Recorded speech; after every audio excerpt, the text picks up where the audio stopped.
ভোলার মনপুরায় বিশেষ অভিযানে দেশীয় আগ্নেয়াস্ত্রসহ কুখ্যাত ডাকাত স্বপন বাহিনীর প্রধান স্বপনকে আটক করেছে বাংলাদেশ কোস্টগার্ড। 22 জুলাই 2026 তারিখ বুধবার রাতে কোস্টগার্ড মিডিয়া কর্মকর্তা লেফটেন্যান্ট কমান্ডার সাব্বির আলম সুজন এক সংবাদ বিজ্ঞপ্তির মাধ্যমে এ তথ্য নিশ্চিত করেছেন। এ সময় তিনি বলেন, গত 21 জুলাই রাত 11টা থেকে 22 জুলাই বেলা 3টা পর্যন্ত ভোলার মনপুরা থানার কাজির চর সংলগ্ন মাছের ঘাট এলাকায় গোপন সংবাদের ভিত্তিতে কোস্টগার্ড বেইজ ভোলা ও আউটপোস্ট মনপুরার সদস্যরা যৌথভাবে একটি বিশেষ অভিযান পরিচালনা করে। উক্ত অভিযান চলাকালে কুখ্যাত ডাকাত স্বপন বাহিনীর প্রধান স্বপনকে আটক করা হয়।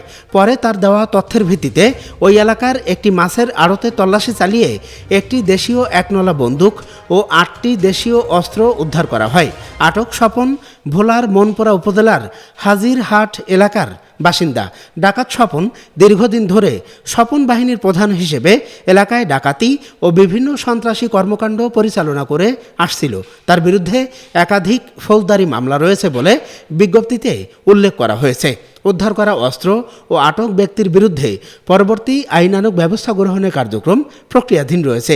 এ সময় তিনি আরও বলেন, দেশের আইনশৃঙ্খলা পরিস্থিতি স্বাভাবিক ও স্থিতিশীল রাখতে বাংলাদেশ কোস্টগার্ড ভবিষ্যতে এ ধরনের অভিযান অব্যাহত রাখবে।